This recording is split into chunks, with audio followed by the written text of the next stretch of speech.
안녕하세요. 여러 사연 들으면서 저도 언젠가는 이야기할 소재가 있을까 싶었는데 얼마 전 돈 욕심에 눈이 먼 형님 덕분에 평범치 않은 사건이 생겨 이렇게 사연을 보내보게 되었어요. 당시에는 심각하기도 하고 걱정도 되었는데 지금에 와서 보니 어처구니 없기도 하고 큰일이 아니구나 하는 생각이 드네요. 저는 30대 후반 전업주부인데요. 결혼 생활을 해보니 남편과의 관계도 중요하지만 시댁과 사이가 틀어지거나 좋지 않은 집안들도 주변에 흔하게 보이더라고요.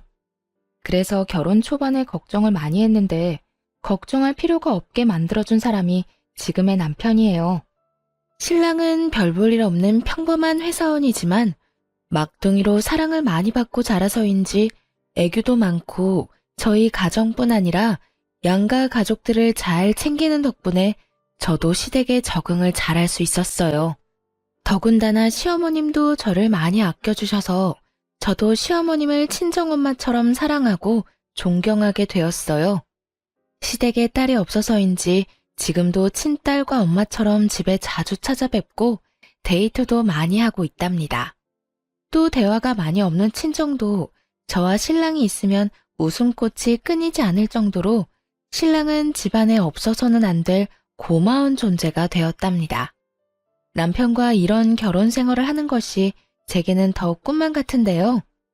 왜냐하면 제가 어릴 때 저희 집은 사정이 여의치 않아서 부모님은 서울로 돈을 벌러 가시고 저와 언니는 큰엄마 댁에 맡겨져 눈칫밥을 먹고 자랐어야 했기 때문이에요. 저희는 엄마 아빠의 사랑이 가장 필요한 나이에 관심과 사랑을 받지 못하고 바쁜 부모님의 뒷모습만 보며 일찍 철이 들었어야 했어요. 나이에 맞는 모습보다는 늘 어른스러운 척하며 지냈던 날들이 많았던 것 같아요. 큰엄마는 가뜩이나 삶이 힘들고 팍팍한 상황에서 저와 언니까지 맡게 되어 힘에 부치셨던 것 같아요. 그래서 저희 밥상에는 항상 콩자반이나 김 정도만 내어주시고 고기 반찬이나 계란말이 같은 음식은 자기 식구들에게만 몰래 내어주셨어요. 어린 마음에 그게 어찌나 서러웠던지 빨리 어른이 되어서 큰엄마 댁을 벗어나고 싶었어요. 사촌 언니도 저희를 밖에서 만나면 남을 보듯 무시했고 한 번은 거지자매 지나간다 라고 뒤에서 욕하는 것도 들었어요. 어린 마음에 했던 행동이었겠지만 그때를 생각하면 아직도 수치스러운 기분이 들어요. 저희는 화장실을 쓰는 것이나 잠자는 것까지 눈치가 많이 보였는데요. 큰엄마네 식구들이 화장실을 다 쓰고 난 뒤에 저희가 화장실을 쓰거나 등교하는 날은 무조건 새벽에 일어나 가장 먼저 조용히 씻고 나왔어야 했어요. 한 번은 추운 겨울이었는데 난방비를 아끼려 큰엄마네 가족들은 내복에 두툼한 이불을 온갖 방한용품들을 구비하셨는데 저희는 여름에 사용하던 이불을 그대로 써야 했어요. 어린 마음에 어찌나 서럽고 슬프던지 둘이 꼭 붙어 울면서 잠에 들었어야 했고요. 겨울 이불은 비싸니까 저희 자매에게는 줄 수 없으니 있는 이불을 덮으라고 하시더라고요. 지금 와서 생각해보면 어린 아이들에게 너무하셨던 것 같아요. 그렇게 고등학생이 되어 겨우 서울에 자리 잡으신 부모님과 함께 지낼 수 있게 되었지만 내 식구가 살 집과 생활비를 감당하기에는 빠듯하기는 마찬가지였어요. 그래도 큰엄마네 집을 떠나 부모님과 함께 살 수 있게 되어 저희는 너무너무 기뻤어요. 대학에 진학한 후 안 해본 알바가 없을 정도로 끊임없이 알바를 했어야 근근히 학자금을 마련할 수 있었고 가족들이 다 일을 했기 때문에 어릴 때부터 성인이 되어서까지 가족끼리 편하게 밥 한 끼 먹는 일이 거의 없었어요. 미래에 제 가정을 이루게 되면 가족들과 시간을 많이 보내고 사랑이 넘치는 가정을 꾸리는 것이 꿈이 되었어요. 그래서 저는 경제적인 뒷받침이 될 수 있도록 더 열심히 일하고 악착같이 돈을 모았어요. 그러던 중 친구의 소개로 남편을 만나게 되었는데 온갖 고생하며 서럽게 자란 저와는 달리 남편은 누가 봐도 사랑을 많이 받고 자란 막내 아들 티가 났어요. 저랑은 다른 세계의 사람 같던 남편에게 끌려 연애를 시작했고 남편도 생활력이 강하고 싹싹한 제 모습이 마음에 들었다고 하더라고요. 그렇게 약 4년이란 시간 동안 남편과 연애를 했고, 연애 기간 동안 누구보다 사랑받는 여자가 될 수 있게 해주었어요. 그리고 한결같이 저와의 시간도 가족들과의 시간도 소중하게 여기는 남편의 가정적인 모습을 보게 되었는데요. 만약 이 사람과 가정을 꾸린다면 내가 꿈꾸던 가정을 이룰 수 있겠다는 확신이 들어 4년 연애 끝에 결혼을 결심하게 되었어요. 그렇게 결혼을 결심한 뒤 우연히 남편을 소개해줬던 친구를 통해 남편의 집안이 제가 생각한 것보다 훨씬 부유하다는 것을 알게 되었어요.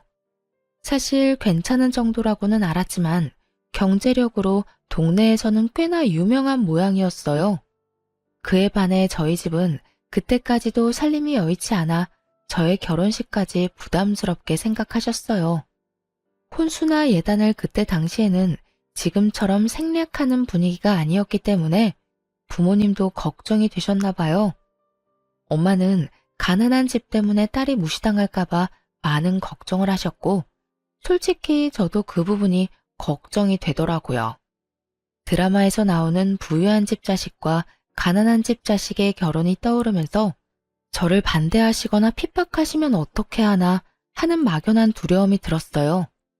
그래서 남편에게 우리 집안이 남편 집안에 비해 너무 기우는 것 같다며 걱정을 내비치자 남편은 제 생각을 이미 예상하고 있었다는 듯 어릴 때 이야기를 해주었는데 남편이 어릴 때 아버지와 어머니가 이혼하셨고 이후 꽤 오랜 시간 동안 저희 집처럼 형편이 어려웠다는 이야기를 해주었어요.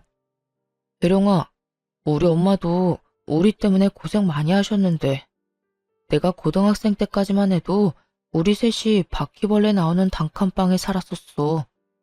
옷 말릴 곳도 없어서 빨래를 해도 옷에서 쾌쾌한 냄새가 나더라. 그래서 학교 다닐 때 거지라고 많이 놀림받았었어. 지금은 어머니 덕분에 집이 많이 나아진 거지. 우리 집 얼마 전까지도 힘들었다니까. 그리고 누구보다 혜령이 입장 잘 이해해 주실 분이 우리 엄마니까 괜찮을 거야. 오빠도 중간에서 잘할게. 고마워. 나도 오빠를 믿는데 그래도 내가 괜히 위축되는 건 어쩔 수 없나 봐. 그래, 맞아. 충분히 그렇게 생각할 수 있어. 우리 집도 똑같았다니까. 만약 내가 혜령이 입장이었어도 똑같았을 거야. 너무 걱정하지 말고. 문제가 생기면 서로 의지하면서 해결해 나갈 수 있을 거야. 이제는 혼자가 아니라 둘이잖아. 남편은 어머님이 고생하신 일들의 수확을 거둬서 괜찮은 살림이 되었지만 예전엔 저희 집안과 다를 것이 없었다고 이야기해주며 문제가 생기면 함께 이겨나가자고 약속하면서 불안한 저를 다독여 주었어요. 그리고 결혼하겠다는 말씀을 드릴 때 어머님께 저희 집 사정을 넌지시 말씀드렸고 본인도 그런 시절이 있으셨다며 공감이 된다고 우리가 결혼하게 되면 제가 힘들지 않게끔 배려하겠다는 이야기를 들었어요. 비록 남편에게 건너들은 말이었지만 이렇게 남편을 번듯하게 사랑이 넘치게 키워주신 것을 생각하면 시어머님도 분명 좋은 분일 거라는 생각에 저는 부담을 많이 내려놓을 수 있었어요. 이후 실제로 저희 둘이 재정적으로 힘든 부분은 시댁에서 조용히 도와주셨기 때문에 양가 집안의 분란 없이 무사히 결혼식을 마치게 되었는데요. 결혼식을 준비하는 과정을 통해서도 저는 시댁을 많이 신뢰할 수 있게 되었어요. 그렇게 결혼 후 첫 명절이 찾아왔고 긴장되는 마음으로 저는 시댁으로 향했어요. 남편은 걱정 말고 자기만 믿으라고 해주었지만 시댁 식구들을 정식으로 뵙는 것은 처음이라는 생각에 몸이 굳어 남편의 시덥지 않은 농담에도 웃음이 나질 않았어요. 하지만 걱정했던 것과는 달리 시어머님은 편하게 저를 맞이해 주셨고 갈아입을 옷까지 세심하게 준비해 주실 정도로 저를 신경 써 주셨어요. 혜령아, 처음이라 긴장이 많이 되지? 이거 입으렴. 첫인상 중요하다고 한껏 차려입고 올 텐데 불편할 것 같아서 내가 네 생각해서 사봤는데 마음에 들지 모르겠네. 안 맞는 것 같으면 편하게 말해주렴. 감사합니다, 어머님. 아유, 우리 집이 남자들뿐이라 늘 삭막했는데 네가 오니 집안이 훤한 것 같네. 긴장하지 말고 편하게 즐거운 명절 보내자꾸나. 시어머님의 따뜻하고 다정한 말씀에 한결 마음이 편안해졌고 먼저 도착해 있던 아주버님도 남편과 투닥투닥 장난을 치시며 분위기를 많이 풀어주셨어요. 남편의 유하고 착한 성격이 어머님을 참 많이 닮았다는 생각이 들더라고요. 본격적인 명절 준비를 하기 위해 시어머님과 함께 장을 보고 돌아오던 길에 형님을 만나게 되었는데요. 유하고 동글동글한 아주버님 인상과는 달리 형님은 마른 체격에 미간 사이에 깊은 주름까지 있어 겉으로 봤을 때 굉장히 까칠해 보이셨어요. 계속 인상을 쓰고 계셨는데 그래서인지 인상이 더 안 좋게 보였어요. 아니나 다를까 형님은 짐을 들고 있는 저희를 본체만체 무심하게 인사를 하고 혼자 빠르게 집으로 들어가더라고요. 어른이 짐을 들고 계시는데도 무심하게 지나치는 형님을 보고 당황한 저는 시어머님 눈치를 살폈지만 어머님은 크게 개의치 않으신 듯 보였어요. 그리고 명절 준비를 하는 내내 어머님과 제가 고생하는 동안 형님은 일손을 돕는 일 없이 방에만 들어가 있었고 여기저기 바쁘게 통화하는 소리만 들렸어요. 식사 시간에도 저와 어머님이 식사를 차리는 것을 오히려 당연하게 생각하는 듯 밥상이 다 차려져야만 방에서 나와 자리에 앉으시더라고요. 화기애애하게 식사하는 도중에도 가족이 무슨 말을 하는지 관심 없다는 듯이 핸드폰만 만지작거리면서 깨작깨작 밥술을 뜨는 형님 때문에 다들 살살 눈치를 보는 것 같았어요. 어머님, 근데 명절이라고 이렇게 여자들이 밥상 차리고 아직도 이러는 게 말이나 돼요? 그냥 밖에 나가서 외식 한번 하고 얼굴 보면 끝이지. 가끔 보면 우리 가족들도 너무 구시대적인 것 같아요. 그리고 자기는 언제까지 여기 있을 생각이야? 나 너무 바쁜데 이제 슬슬 일어나지? 자기 왜 그래? 엄마랑 재수씨가 힘들게 차린 음식인데. 그리고 요즘 바빠서 가족들끼리 모이기 힘든데 명절이라는 핑계로 만나서 집밥 한 끼 먹는 게 더 좋지. 그치 동생아? 오랜만에 동생 얼굴도 보고 재수씨도 보고 말이야. 어머 그래? 그렇게 좋으면 다음부터는 자기 혼자 오면 되겠다. 어머님, 제가 요즘 바빠서 정신이 좀 없어서요. 너무 언짢게 생각하지는 마셔요. 솔직히 오늘 안 오려고 했는데 일가 억지로 끌고 온 거라서 이해 좀 해주세요. 형님의 말 몇 마디가 그나마 유지하고 있던 평화의 찬물을 끼얹었어요.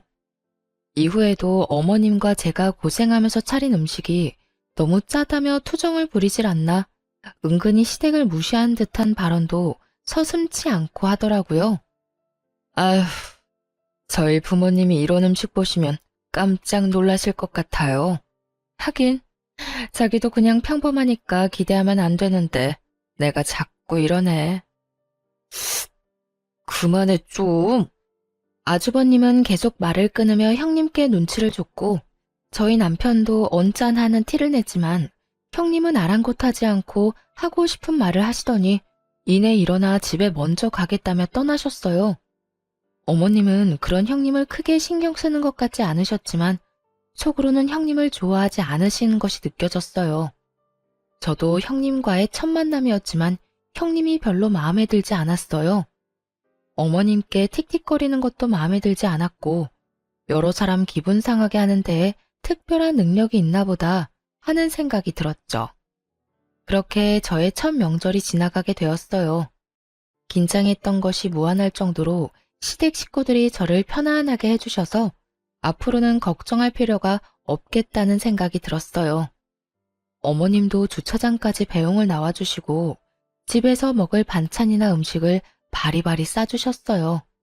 저는 괜찮다고 손사래를 쳤지만 완강한 어머님에 받아올 수밖에 없었어요. 차를 타고 돌아오는 길에 남편에게 들어보니 아주버님도 남편과 같이 평범한 회사원이라고 하더라고요. 반면 형님은 잘 나가는 치과 의사였기 때문에 이전에도 형님이 아주버님을 무시하는 일이 많았대요. 그래서 시댁에 와서도 손에 물 한 방울 묻히지 않으려고 한다는 거예요. 어머님과 남편은 아주버님 입장을 생각해서 형님을 참고 있고 아주버님도 그 상황을 잘 알아서 웬만하면 형님을 집에 잘 데려오지 않으려고 하는데 저희가 결혼하고 보내는 첫 명절이라 얼굴이라도 같이 봐야겠다는 생각에 형님을 억지로 데리고 온 것이었어요. 형님이 떠난 후 아주버님은 어머님께 죄송하고 저희에게도 미안하다고 말씀하셨지만 저희는 오히려 아주버님이 걱정될 뿐이지 마음 쓰지 마시라고 말씀드렸어요. 그렇게 명절이 무사히 끝나고 아주버님 내외 일로 속상하셨을 어머님의 마음을 풀어드리고 싶었던 저희 부부는 어머님을 모시고 가까운 근교로 식사를 하게 되었는데요. 바람을 쐬는 동안 어머님께서 어려운 시절에 있었던 일들을 말씀해 주셨어요. 어머님도 홀로 자식 둘을 키우시면서 사기를 당하기도 하고 사업이 망해 모아놓았던 돈도 다 잃어보고 빚더미에도 앉아보는 등 힘든 일들이 정말 많으셨더라고요. 이야기를 듣는 저와 남편의 눈시울이 금세 붉어지자 어머님은 늙은이 이야기 듣고 울지 말라며 지금은 이렇게 번듯하게 아들 둘 키워 잘 살고 있지 않냐며 다 지난 일인데 괜히 이야기를 꺼냈다며 여유롭게 웃으셨어요. 어머님이 겪으셨던 일에 비하면 저의 일화는 아무것도 아니지만 어릴 때 큰엄마네 얹혀 살았던 일들과 집안이 기울어 힘들었던 이야기를 꺼냈고 어머님 눈에도 어느새 눈물이 맺히셨어요. 그러면서 말해주신 말들이 저에겐 참 힘이 되더라고요. 그런 일들이 있을 때 잘 버티면 이상하게 좋은 일이 오더구나. 힘든 일 이후에는 꼭 좋은 일이 오니까 혜령이 너도 앞으로는 좋은 일들만 가득할 거야. 저는 어머님의 말씀에 감동을 받아 참았던 눈물이 왈칵 났어요. 그 대화를 계기로 어머님과 저의 사이는 더욱 가까워지게 되었고 저에게 그날은 어머님께 따뜻한 사랑을 받았던 추억으로 오래도록 기억되는 날이 되었어요. 식사하는 내내 아주버님 내외에 대한 이야기는 꺼내지 않았고 어머님도 굳이 말씀하지 않으셨지만 저희가 부족하게 남아 어머님을 위로하고 싶어 한다는 사실을 느끼셨는지 저희에게 고맙다는 말씀을 계속하셨어요. 시간이 지나 형님 해프닝은 잊혀가며 평소처럼 알콩달콩 지냈는데요. 하루는 웬일인지 형님께 먼저 전화가 왔어요. 아주버님과 해외에 나갈 예정이라 그 기간 동안 강아지를 돌봐달라는 부탁을 하려 전화를 했더라고요. 저는 그다지 내키지 않았지만 평소 강아지를 좋아했고 아주버님을 생각해 형님 내외 여행 기간 중 저희 집에서 강아지를 돌보기로 했어요. 남편과 함께 매일 강아지를 산책시키고 목욕도 시켜주면서 나름 재미있는 시간을 보냈던 것 같아요. 형님 내외가 여행에서 돌아오는 날, 역시나 저희의 예상대로 아주버님 혼자 강아지를 데리러 저희 집에 오셨어요. 오랜만에 뵙는 아주버님과 여행 이야기도 들을 겸 차를 한 잔 내어오는데 아주버님께서 형님과 이혼을 하고 싶다는 말씀을 조심스럽게 하셨어요. 나 정말 아내랑 이혼하려고. 재수 씨는 앞에서 이런 이야기해서 부끄럽네요. 아주버님, 그런 말씀 마세요. 서로 맞지 않으면 이혼하는 거죠. 요즘 세상에 그런 게 부끄러운 일인가요? 오히려 합리적이고 좋은걸요.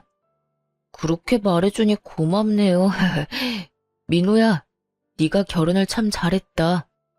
나는 아내 때문에 어머니께 걱정만 끼쳐드린 것 같은데 재수 씨는 항상 우리 어머니께도 너무 잘해주시고 우리 민호한테도 잘하고 항상 고마워요, 재수 씨.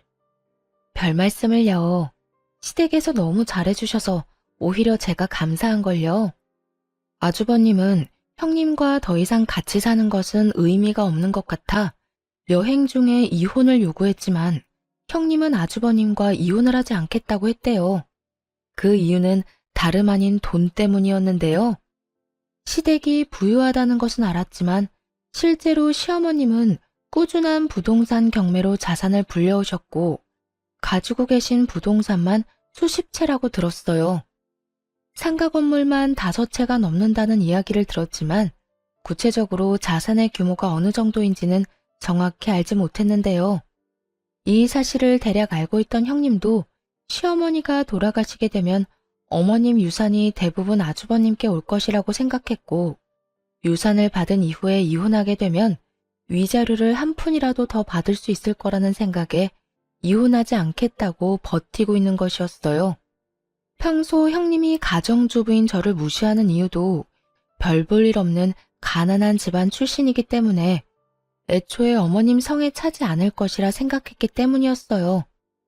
그 사실을 알게 된 저희 신랑은 화가 머리끝까지 차올라 당장이라도 형님 병원에 찾아가 당장 이혼하라고 말하겠다며 난리쳤지만 아주버님과 형님의 일이니까 우리가 선뜻 나서지 말자고 말려 겨우 마음을 가라앉혔어요. 결혼한 지 1년 정도 되어갈 즈음 감사하게도 저희에게 아이가 생겨 사이가 더 돈독해졌지만 아주버님 내외는 사이가 더 나빠져 아예 따로 살고 계신다는 이야기를 듣게 되었어요. 출산을 하고 얼마 지나지 않았을 때 친정엄마가 유방암 판정을 받으셨다는 연락을 받게 되었어요. 아이가 태어난 지 얼마 되지 않았던 상황이었고 가뜩이나 외벌이라 넉넉지 않았던 저희 살림에 수술비를 감당하는 것은 무리였어요. 수술비뿐 아니라 엄마 병원도 제대로 찾아가기 힘든 상황이었기에 가슴이 턱턱 막혔어요. 저는 무직자 대출이라도 받아보려고 아이를 돌보면서도 여기저기 알아보았지만 갓 태어난 아이를 돌보는 일도 벅차 너무 막막했어요. 평소와 달리 걱정 어린 제 얼굴을 보게 된 남편은 저에게도 아이 말고도 다른 일이 있다는 것을 금세 알아차렸고 남편의 설득 끝에 엄마가 유방암 판정을 받았다는 이야기를 털어놓게 되었어요. 사실 우리 엄마 유방암이래. 나 너무 걱정돼. 나이도 있으시고 혹시나 수술 잘못되면 어떡하지? 우리 집 수술비랑 치료비 감당할 상황이 안 될 텐데 우리도 별이 때문에 돈 많이 써서 요즘 많이 빠듯하잖아. 그래서 아기 보면서도 걱정이 돼서 자꾸 눈물이 나. 바로 말 못해서 미안해. 여보한테 짐이 될까봐 말하기 어려웠어. 지금도 혼자 버느라 힘들어하는데 이런 일까지. 네가 뭐가 미안해. 내가 더 많이 못 벌어와서 미안하지. 우리 살림도 혜령이 덕분에 아껴서 잘 살고 있고 너랑 별이가 나한테 와줘서 너무 행복한데 정작 힘들 때 몰라줘서 미안해. 이제 같이 방법을 찾아보자. 우리 결혼할 때 기억나지? 둘이 같이 의지하면서 해결해 나가기로 했던 거. 기억나. 남편은 아주버님께 한번 도움을 청해보겠다고 했지만 아주버님 사정을 뻔히 아는데 부탁하는 것이 너무 죄송해 남편을 말렸어요. 그렇게 둘이 여기저기 대출을 알아보는 중에 아이를 돌봐주러 집에 오셨던 어머님께서도 사실을 알게 되셨는데요. 시어머님은 한 걸음에 은행으로 달려가 수술비 전액을 마련해 주셨고 저는 한사코 받지 않으려고 했지만 남편의 권유로 어머님의 도움을 받게 되었어요. 엄마가 아프신 것만으로도 마음고생이 심할 텐데 별이 태어난 지 얼마 안 돼서 이런 일이 있으니 네가 더 혼란스럽고 힘들었겠다. 아기 보면서 한창 행복할 때인데 말이야. 별이는 내가 최대한 돌봐줄 테니까 혜령이 너는 낮에 어머니 병실에 다녀와라. 그래야 사돈이 금방 쾌차할 수 있을 거야. 어머님 정말 죄송해요. 매번 이렇게 도움만 받는 것 같아요. 너무 죄송해요 어머님. 이럴 때는 감사해요 어머님 하고 도움받는 거야. 알겠지? 어머님은 흐느껴 오는 제 손을 잡아주시며 도움받을 수 있는 곳이 있다면 얼마든지 받아도 된다고 다독여 주셨어요. 그때 저는 다시 한번 시어머니에게 꼭 효도하는 자식이 되어야겠다고 다짐했어요. 다음 날 아이를 어머님께 맡기고 친정엄마 입원 수속을 하고 돌아오는 길에 형님도 어머님께서 저를 도와주셨다는 소식을 들으셨는지 쏜살같이 저에게 전화를 하셨는데요. 가뜩이나 엄마 수술 날짜가 잡혀서 걱정되고 긴장이 되어 마음이 좋지 않은데 형님은 아무리 어머님이 자기를 아껴주신다고 해도 그렇게 선뜻 큰 돈을 받아도 되는 거냐며 따져왔어요. 아니 동서, 아무리 돈이 좋아도 그렇지. 어머님이 주시는 돈을 어쩜 그렇게 냉큼 받아? 어렵게 자란 애들은 눈치라는 것도 없나 봐. 둘이 그만한 돈도 못 모으고 놀기만 했어? 능력이 없으면 눈치라도 챙겨야지. 네? 형님, 무슨 말씀을 그렇게 하세요? 무슨 말씀이냐니? 잘못 들었어? 동서네가 이번에 받아간 돈 액수 만만치 않을 텐데 나도 의사라서 어느 정도는 대충 감이 오지 않겠어? 그 돈 다 우리 남편한테 올 돈 아니야? 어차피 어머님도 유산 줄 사람 우리 남편밖에 더 있냐고. 그럼 그 돈 우리 돈이잖아. 내 돈 가로챈 동서한테 내가 이 정도도 말 못해? 그리고 동서, 자꾸 어머님께 붙어서 착한 척 하지 마. 아주 그냥 찰싹 붙어서 어머님, 어머님. 아주 여우가 따로 없더라. 어이가 없어서.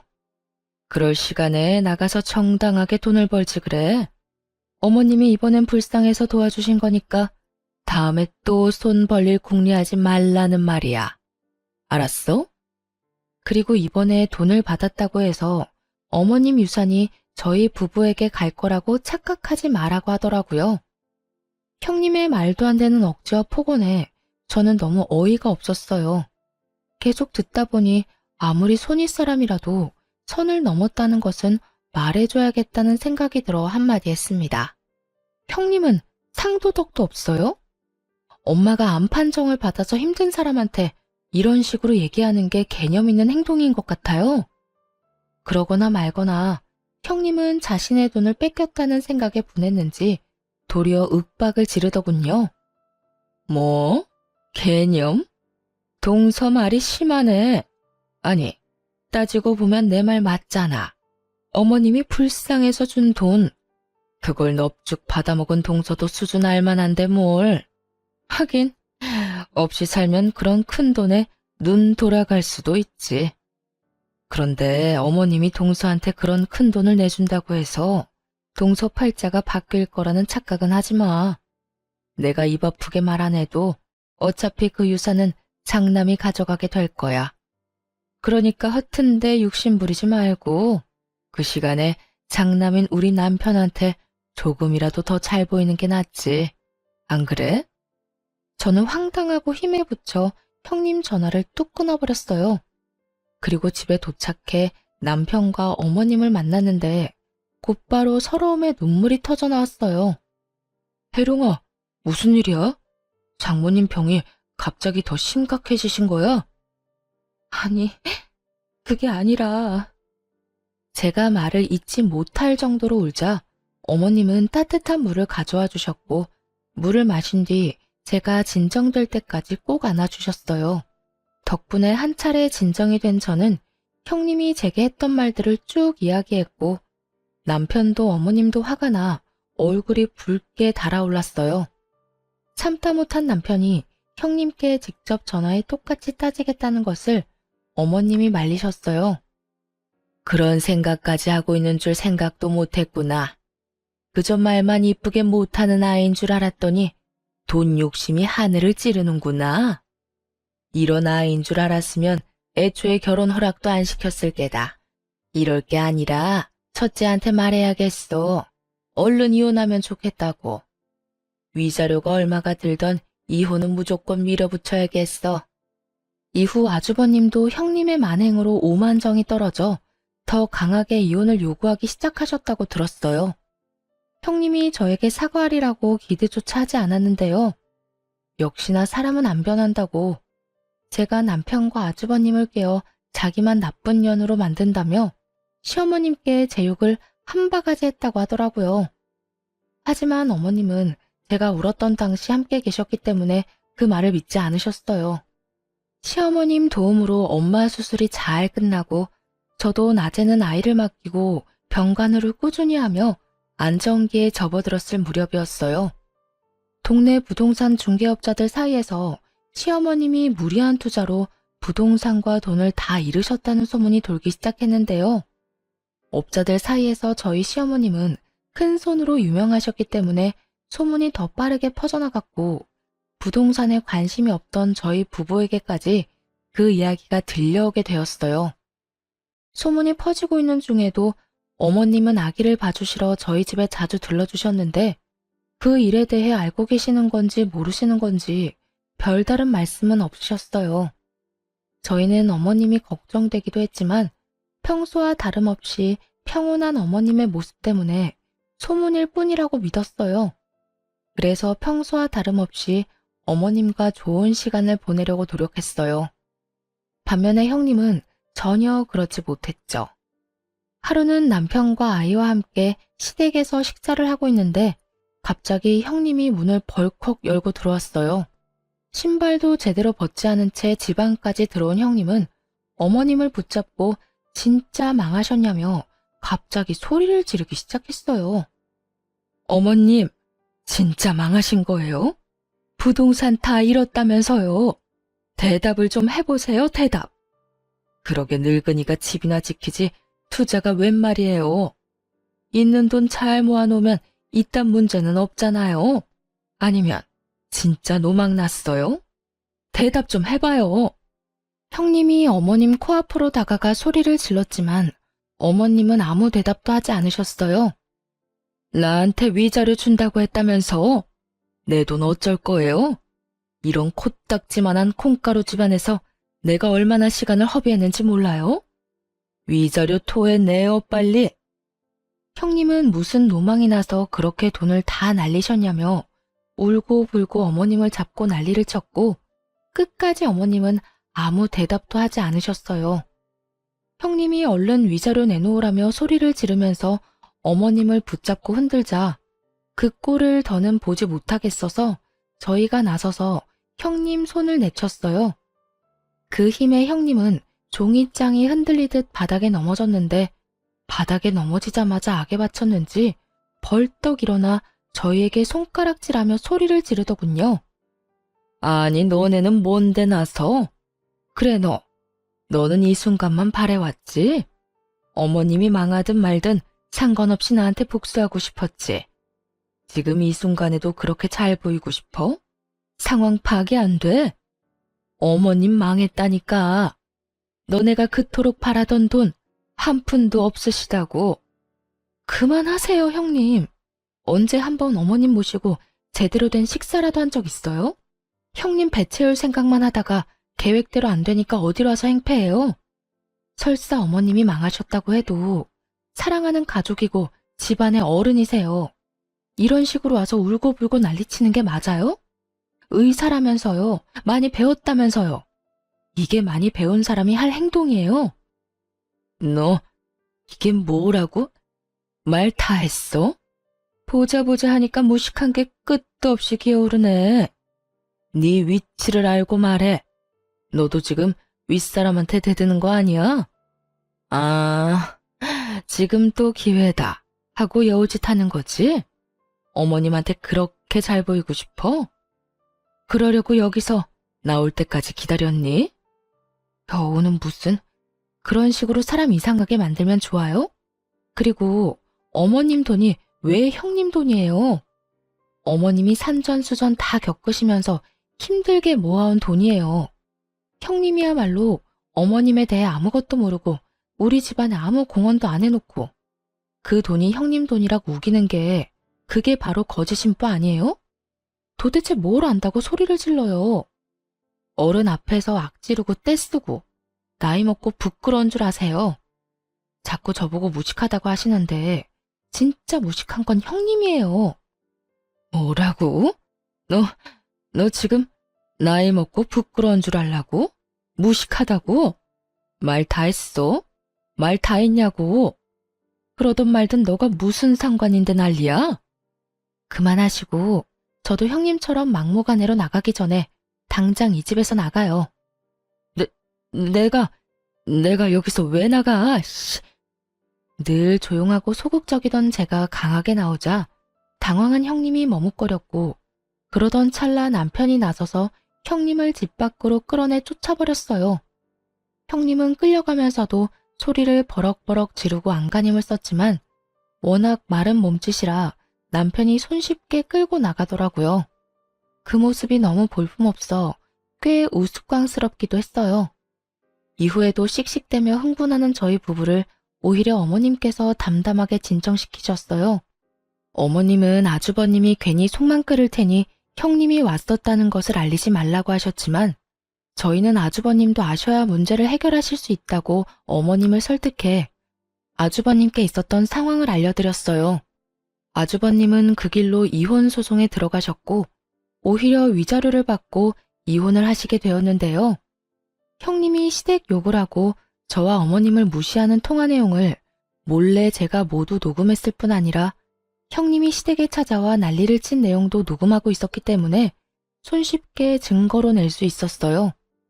그리고 더욱 가관이었던 것은 형님이 아주버님 몰래 바람을 피며 다른 곳에 살림을 차려놓았던 사실인데요. 저희 부부가 초대를 받아 갔던 지인의 아파트 주차장에서 형님이 다른 남자와 팔짱을 끼고 들어가는 것을 보게 된 것이었어요.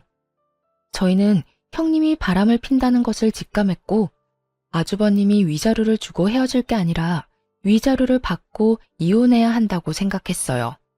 그 뒤로 지인에게 자초지종을 설명하고 형님이 보일 때마다 몰래 사진을 찍어달라고 부탁했어요. 아파트에 둘이 같이 거주하고 있는지 동거 여부도 확인하며 증거를 차곡차곡 모았어요. 그래서 어머님을 설득해 아주버님께 말씀드린 거였어요. 이제 이혼할 수 있는 모든 증거를 모았다고 생각했거든요. 덕분에 아주버님은 위자료를 받고 이혼할 수 있게 되었답니다. 결국 위자료 한 푼 받지 못하고 도리어 돈을 주고 이혼하게 된 형님은 이후에도 시댁에 여러 번 찾아와 행패를 부렸는데요. 그때마다 저희 부부와 아주버님이 어머님과 함께 지내며 속 시원하게 형님을 내쫓았어요. 그 당시에는 거의 시댁에 똘똘 뭉쳐 함께 지냈던 것 같아요. 어머님을 지키는 보디가드가 된 것 같아 한편으로는 재미있기도 했어요. 어머님은 그때도 형님을 크게 개의치 않으셨는데 온갖 고생을 다 겪으셨던 어머님께는 형님 사건은 그저 작은 사건 중 하나였던 것 같아요. 하지만 아이도 돌아가며 돌봐주셨기 때문에 저도 조금은 편안했고 이렇게 가족이 한데 모여 지냈던 경험이 거의 없다 보니 새롭고 행복하기도 했어요. 어쩌면 어머님께서 제게 살을 부대끼며 함께 지내는 가족을 경험하게 해주시고 싶어 일부러 형님을 핑계 삼아 저희를 함께 있게 해주셨나 하는 생각도 요즘은 들어요. 물론 어머님께서 저희를 불러 같이 지내자고 하신 게 아니라 저희가 막무가내로 어머님 집에 얹혀 살았던 거였지만요. 누가 누굴 지킨 건지 지금 와서 생각해보면 철없는 자식들을 어머님이 지켜주신 거였네요. 이후 형님이 운영하던 치과에서 형님이 두 집 살림을 했었다는 사실과 이혼 전에 시어머님께 찾아와 했던 폐륜적인 행동에 대해 소문이 퍼지게 되어 더 이상 일하는 게 어려워졌다고 해요. 지역 텃세를 버티지 못한 형님은 결국 다른 곳으로 이사를 가게 되었다는 소식까지 듣게 되었어요. 형님은 이혼도 당하고 일도 제대로 하지 못하는 지경이 되었지만 저희 가족은 형님 사건을 계기로 오히려 하나로 뭉치게 되었답니다. 한참 시간이 지나 평소와 다를 것 없이 저희 집에 아이를 보러 놀러 오셨던 어머님이 거액의 돈이 들어있는 통장과 저희 이름으로 명의가 변경된 부동산 서류를 들고 오셨는데요. 놀랍게도 어머님께서 저희에게 주는 선물이라고 말씀하셨어요. 저희 명의로 된 아파트 이름을 본 저는 너무 놀라서 가슴이 쿵쾅쿵쾅 뛰었어요. 그 아파트는 제가 늘 살고 싶었던 좋은 입지에 있는 대장 아파트였고 통장 안에 찍혀있던 금액도 살아생전 한 번도 보지 못한 액수였어요. 얘야, 그렇게 놀랍니? 아주 눈이 휘둥그레졌구나. 어머님, 어떻게 이렇게 큰 돈과 아파트를, 그것도 저희 명의로요. 사실 내가 한동안 부동산 업자들한테 소문을 좀 냈었다. 내가 망했다는 말은 첫째 며느리 때문에 일부러 낸 소문이었어. 덩달아 너희들까지 속여서 미안하구나. 많이 걱정했지? 그러셨구나. 저희도 조금 걱정이 되긴 했어요, 어머님. 하지만 어머님이 평소와 같으시니까 소문을 믿지 않고 있었어요. 만약 무슨 일이 있으셨으면 저희한테 먼저 이야기해 주셨을 거라 생각했거든요. 그래, 너희 말이 맞아. 만약 내가 망했다면 소문이 너희에게 들리기 전에 말해주었을 거야. 우린 가족이잖니. 가족에 대한 얘기를 소문으로만 듣게 할 순 없지. 네, 어머님 말씀이 맞아요. 형님은 가족의 말은 들어보지도 않고 아무 상관없는 사람의 말을 믿었잖아요. 그건 가족이 아니라고 생각해요, 어머님. 가족에게 무슨 일이 있으면 먼저 물어보고 들어봤어야 했어요. 그게 제가 형님께 제일 화가 났던 이유였어요. 그래. 우리 며느리 말이 맞다. 역시 우리 며느리가 제일 똑똑해. 솔직히 그날은 네가 너무 화를 많이 내서 나도 놀랐단다. 우리 며느리한테 이런 면도 있구나 싶고 아주 든든하고 고마웠어.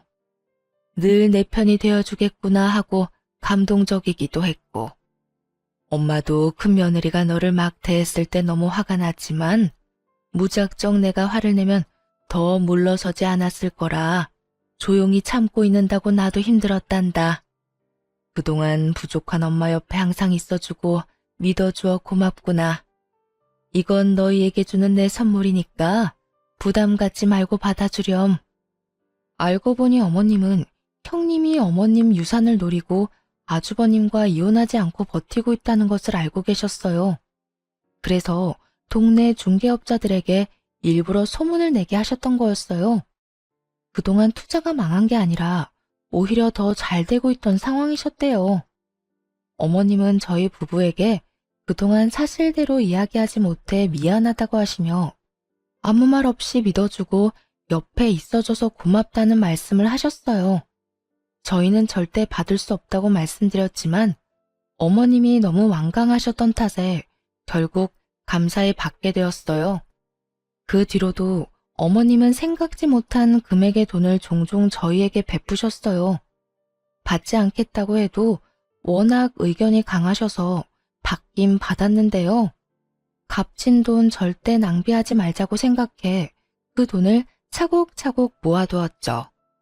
그리고 좋은 기회가 생겨 월세를 받을 수 있는 소형 건물까지 매입하는 데 성공했네요.